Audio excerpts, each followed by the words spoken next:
Assalamualaikum anak-anak.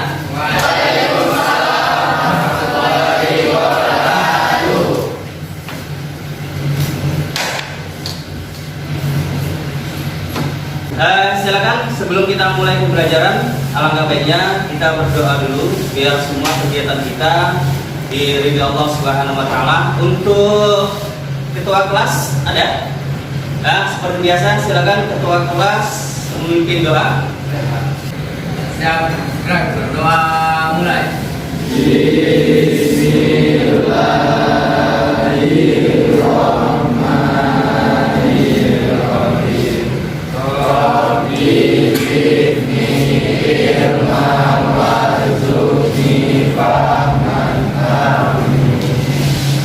Doa selesai, beri salam kepada Bapak Guru.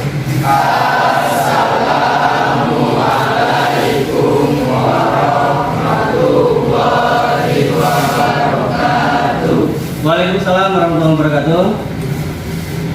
Bagaimana anak hari ini? Sehat? Alhamdulillah. Karena nikmat yang luar biasa itu adalah nikmat kesehatan.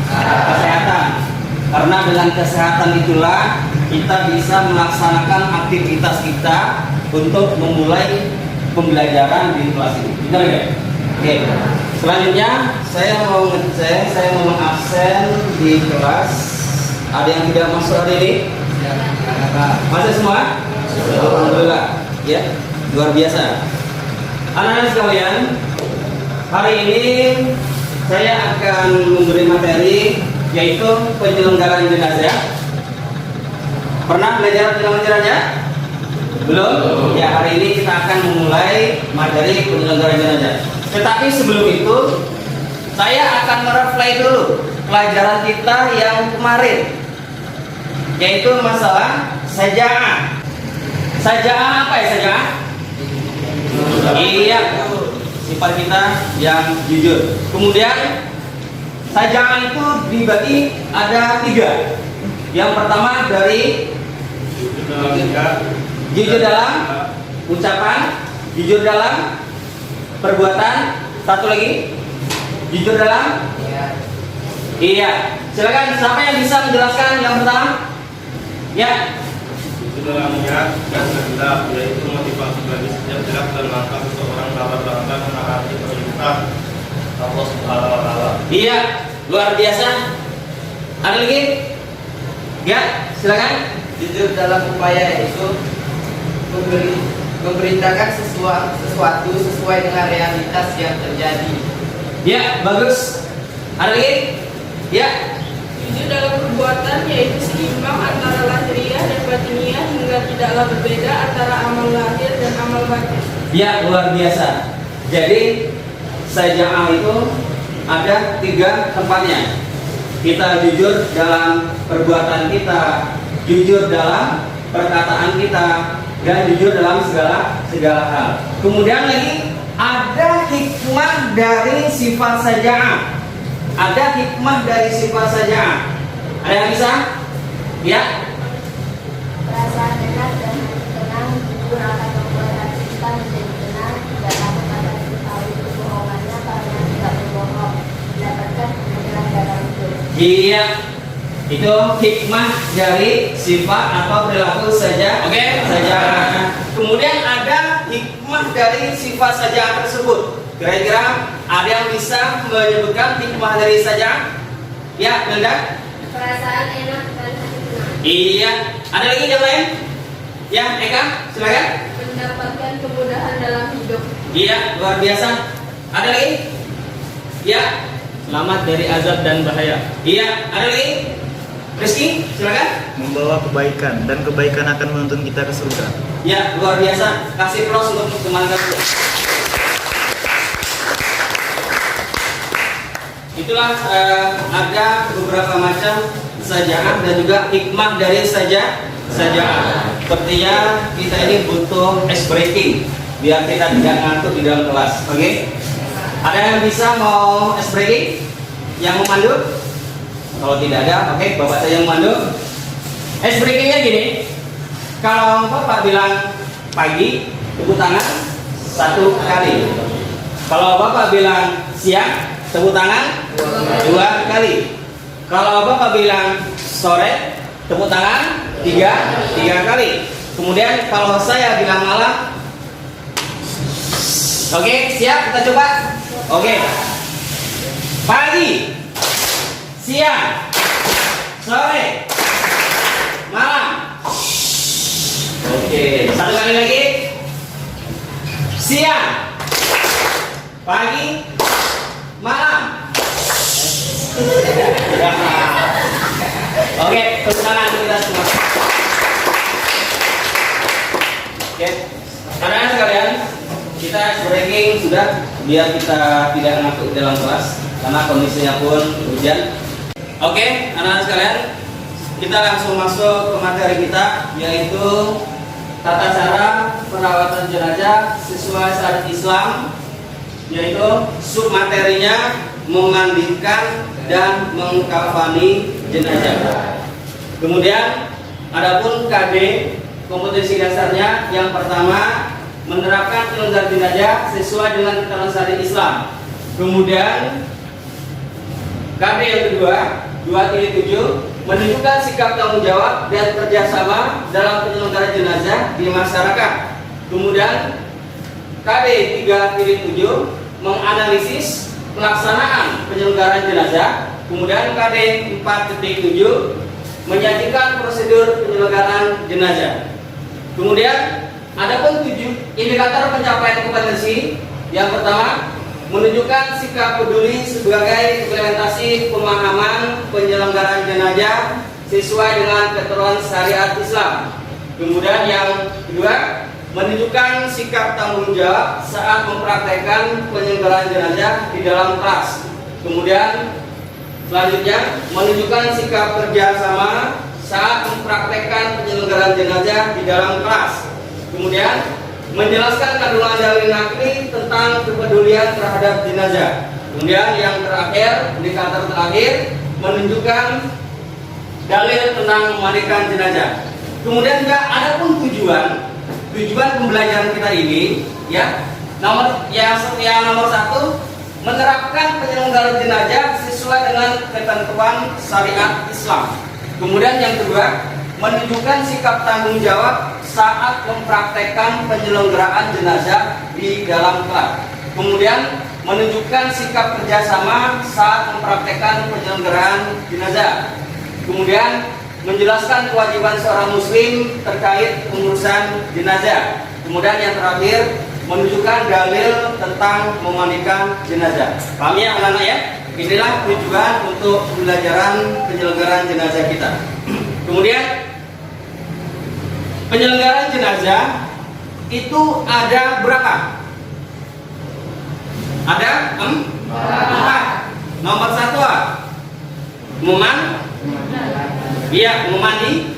Nomor 2 iya. Nomor 3 nomor 4 ya. Jadi ya, penyelenggaraan jenazah itu ada 4, dari memandikan, mengkafani, menyolatkan, dan juga menguburkan. Apakah kalian di masyarakat pernah mengikuti penyelenggaraan ini? Seperti memandikan, mengkafani pernah? Menyolatkan pernah? Menguburkan pernah? Ya, setidaknya kita ikut di dalam penyelenggaraan ketika ada tetangga kita atau saudara kita yang meninggal dunia. Kemudian ada hukum merawat jenazah.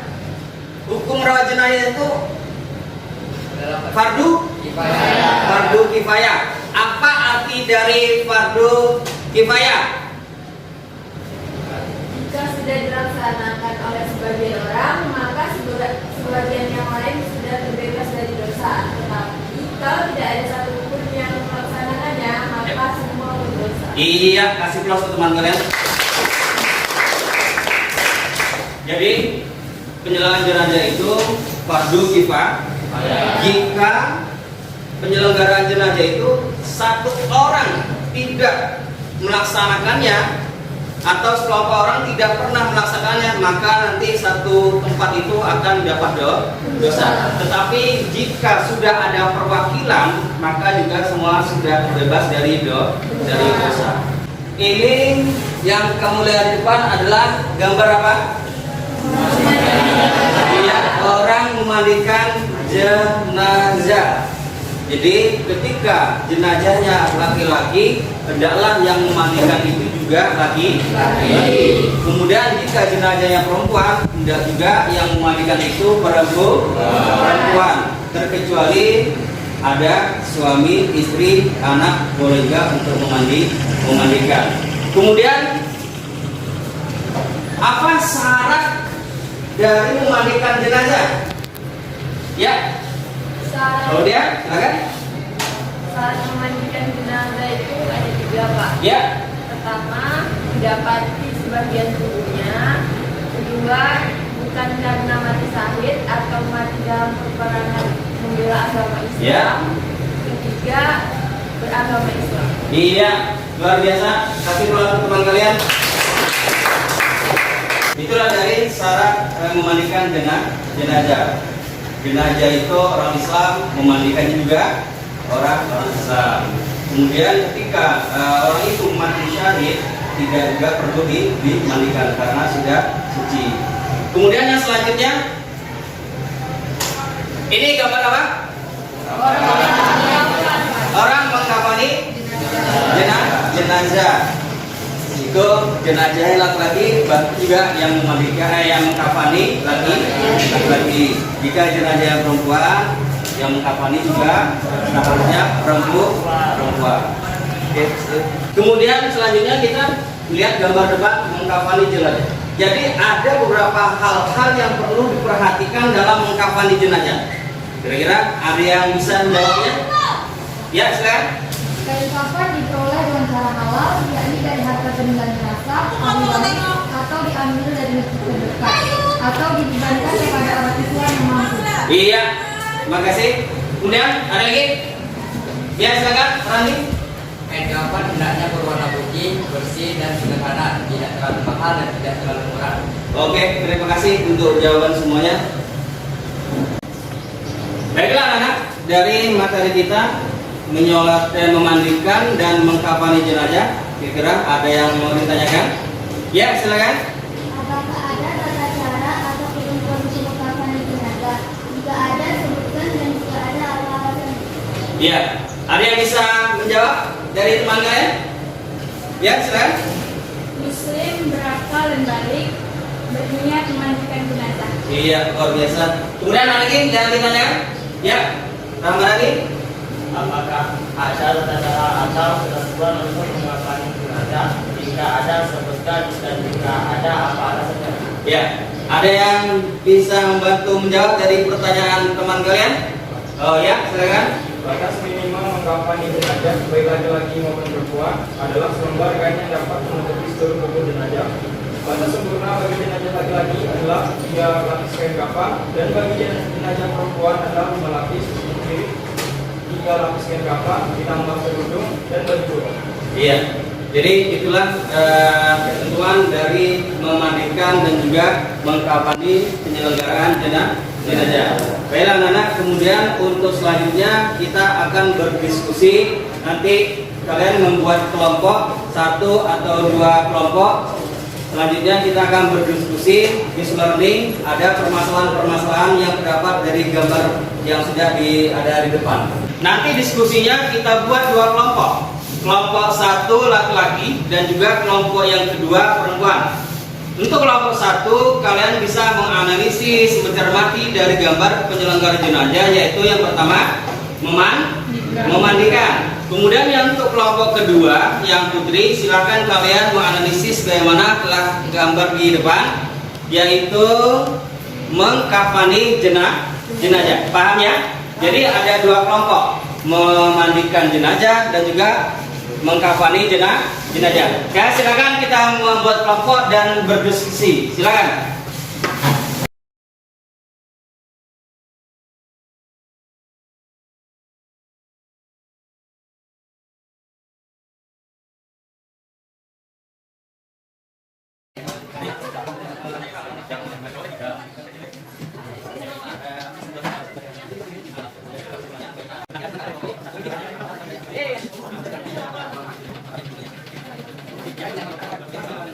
Baiklah anak-anak, untuk diskusi kita waktunya saya hitung mundur 5, 4, 3, 2, 1, selesai semua. Kemudian untuk selanjutnya masing-masing kelompok 1 dan kelompok 2 silahkan nanti kalian presentasikan hasil dari diskusi kelompok kalian. Silakan, kelompok siapa yang dulu?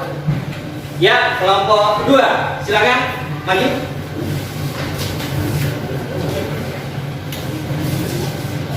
Assalamualaikum warahmatullahi wabarakatuh.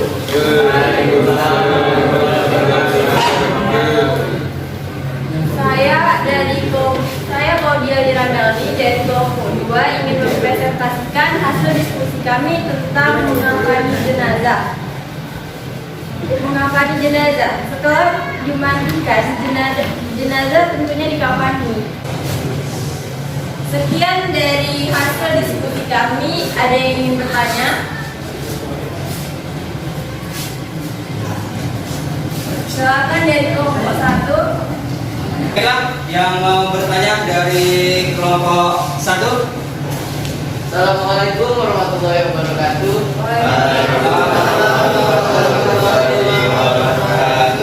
Kami dari kelompok 1 ingin bertanya, sebutkan tata cara mengkafani jenazah. Oke, sekian. Baiklah, saya akan menjawab pertanyaan dari kelompok 1. Tata cara mengkafani jenazah itu pertama, siapkan tali di tempat yang akan digunakan untuk mengkafani. Jumlahnya digunakan ganjil. Kedua, bentangkan kain kafan sehelai demi helai, yang paling bawah lebih lebar dan luas, serta setiap lapisan diberi kapur baru. Bagi jenazah perempuan, siapkan baju kurung dan kerudung. Yang ketiga, angkatlah jenazah dalam keadaan tertutup kain dan letakkan di atas kain kafan, kemudian ditaburi wangi-wangian.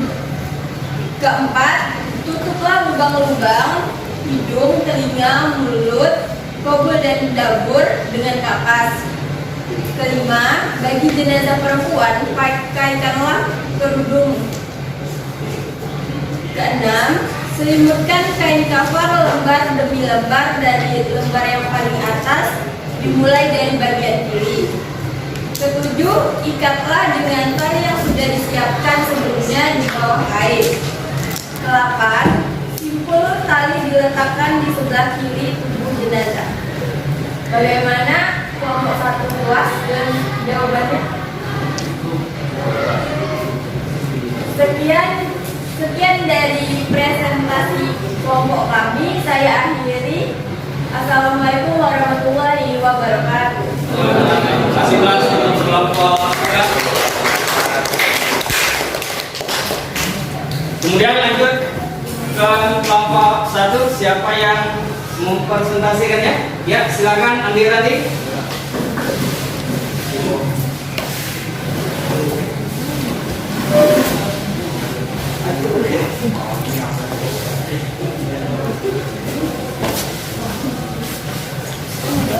Assalamualaikum warahmatullahi wabarakatuh. Saya Andi Randi dari perwakilan kelompok 1. Saya akan mempresentasikan hasil diskusi kami mengenai memandikan jenazah. Kullu nafsin za'iqatul maut. Artinya, tiap-tiap yang bernyawa akan merasakan mati.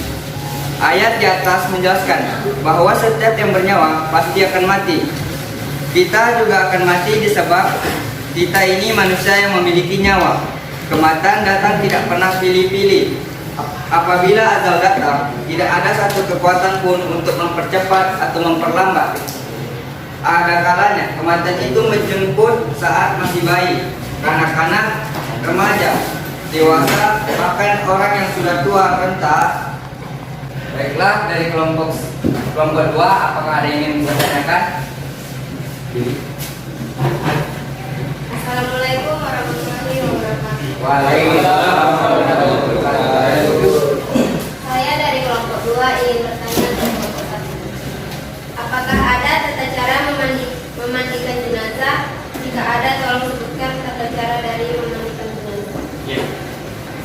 Baiklah, saya menjawab pertanyaan dari kelompok 1 mengenai apakah ada tata cara memandikan jenazah.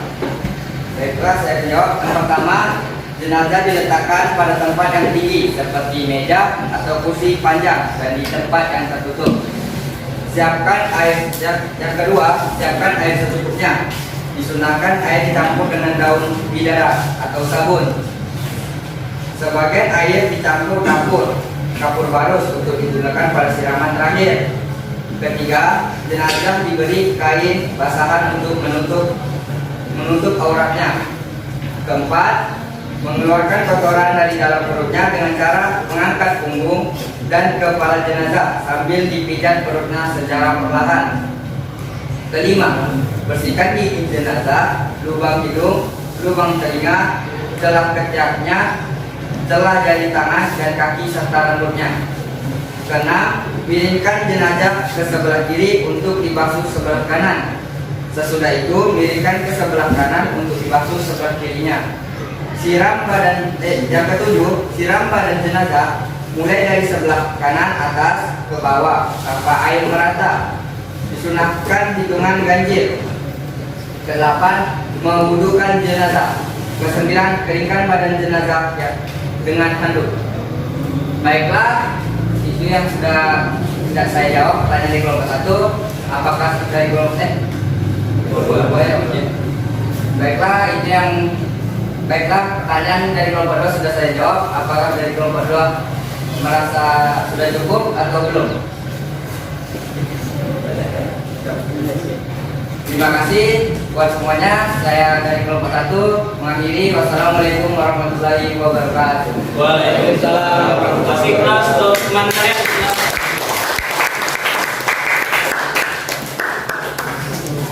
Baik anak-anak, untuk kegiatan kita luar biasa.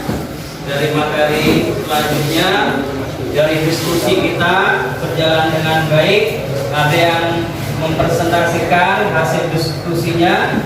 Kita membuat 2 kelompok, kelompok 1, kelompok 2. Kemudian hasilnya sudah kalian diskusikan, kemudian sudah dipresentasikan luar biasa. Kasih aplaus untuk kita semuanya. Terima kasih anak-anak. Saya Giring. Assalamualaikum warahmatullahi wabarakatuh. Waalaikumsalam warahmatullahi wabarakatuh.